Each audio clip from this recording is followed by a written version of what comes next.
about ROI, return on investment, whenever you are investing in real estate. What exactly do you look at? How do you know whether the price is exaggerated or is it within the margins of the market? Welcome to our today's episode. My name is Victor Anangwe. Now, for quite some time we have been marketing properties and different aspects, maybe whether is it a plot, is it a home someone is releasing or selling, or is it properties, rental units, or an apartment that someone plans to sell. And we have been marketing, and for some time you will hear arguments or criticism whether the price is too high or too low. Of course, I will definitely tell you that under very few circumstances will you get clients telling you that this property is undervalued, but the majority will want it to be a bit lower than the price that has been put in the market. So what exactly do you look at before you buy a property if it was advertised? How do you know whether this property is worth the price or equivalent to what I'm looking for or not? Now, in most cases, in real estate, any investment that you buy is a long term. We need to agree about that. You cannot invest in real estate and imagine that you'll start reaping tomorrow. It's a bit tricky that way. Whether you are buying your own land to start developing it, maybe for commercial purposes or rental apartments, or whether you are buying property that already has clients and you need to start collecting rent the next month immediately. There is what we call a return on investment, what we shorten or call it ROI. Now, those are the things that you need to calculate before you actually go into the deal. For the standard time for any property to give back is averagely 8 to 10 years.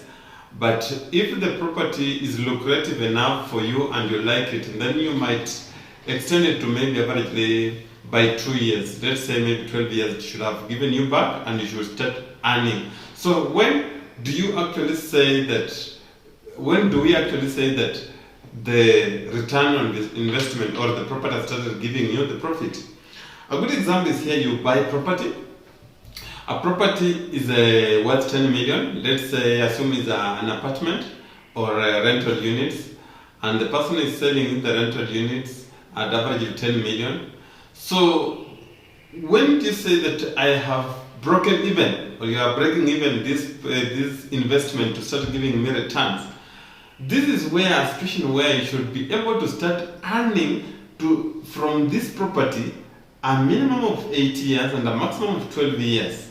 Then you start benefiting from it, so that you do not buy a property today and it's only your grandkids or your kids who will benefit from it. In that case, it will not benefit you, unless that is purely your purpose, that you want to buy for the kids or to buy for my grandkids. But everyone wants to enjoy the fruits of his sweat. That's why whenever you're buying property, you need to calculate at what point will I start reaping, will I start getting profit from this property or this investment. And of course, we're talking about real estate mostly. So if you're buying a property, let's say is an apartment, you're buying at 10 million, your calculation should be that you are paying for this, if it's a loan, definitely. If you are paying for this property with the maximum of 10 years, then you should be able to start getting profit. So if it was a finance or a mortgage that you are paying, within 10 years you should be able to have cleared that mortgage, and the 11th year is now profit you are getting. Now the rent that will be paid the 11th year is the profit that you will be getting. So that money will now be coming direct to you, and you are not paying any loan related to that property. If you are interested to be using that money to pay for something else or to acquire more properties, now that is a plus onto your side.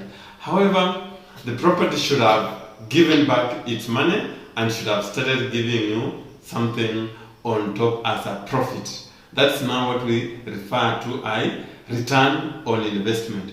Now, anytime you are looking at a property property is being sold and you are looking at its payment plan and you will need to recover after 25 years, then you need to think twice. That's not a property worth investing in that easily. Now, the easiest way to know if this property you're purchasing will have paid for itself within that time is simple.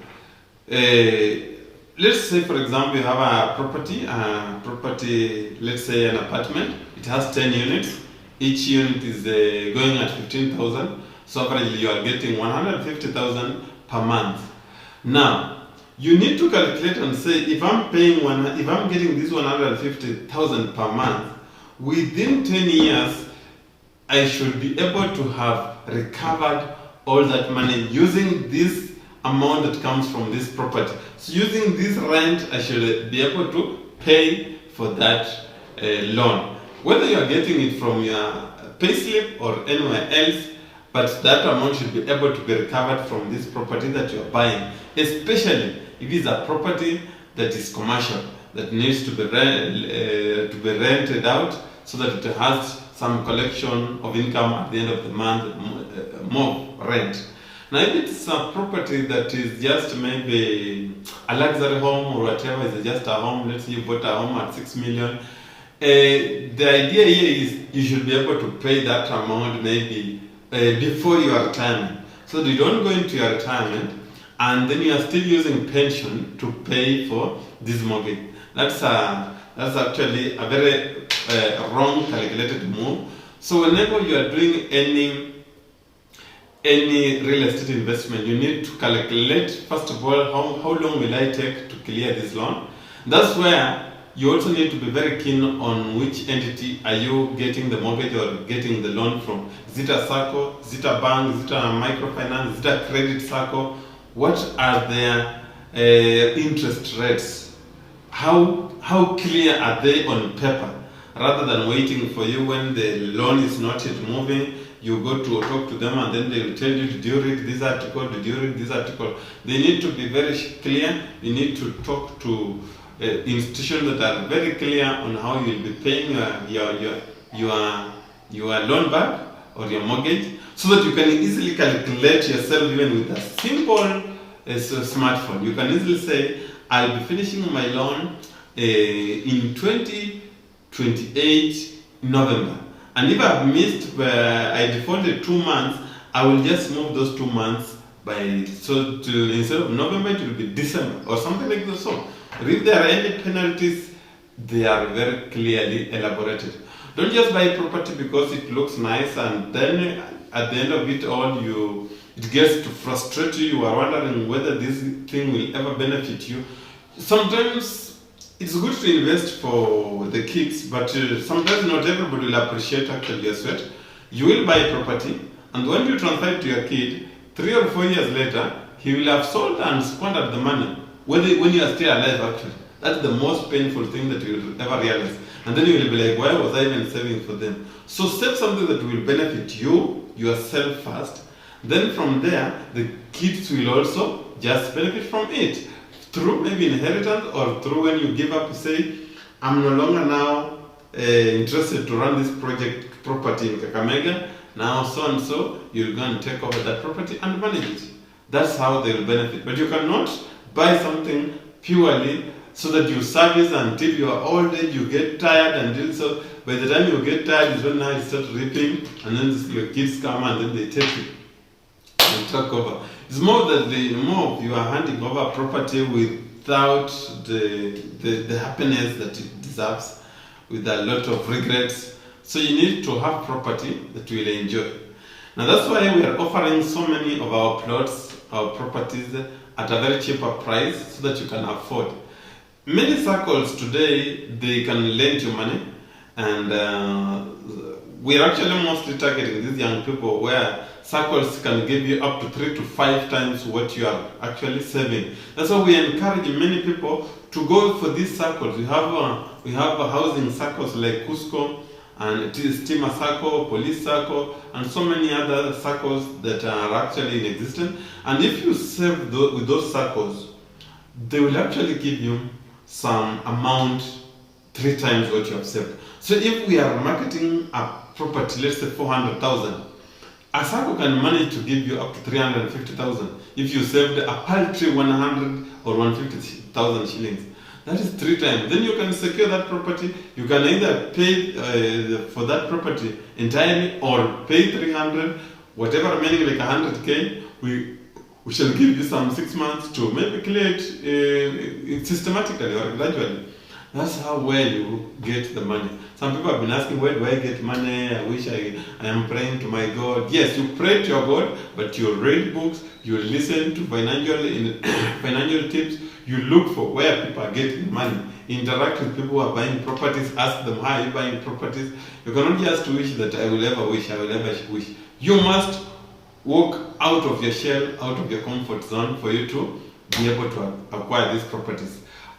Sometimes we sell properties from clients who are actually either relocating, maybe they lived in town for quite some time, they now want to move to a bigger space, maybe they want to go to do agriculture, others want to retire and now go into the villages. So that's when they sell. If they had bought a house, they had bought a plot, maybe a quarter plot around town, and they had constructed a 3-bedroom house, that's when you will see us advertising those kind of houses. Sometimes the prices could be a bit high, but what we believe is that most clients are able to negotiate. They allow negotiation. So prices, we have what we call asking price.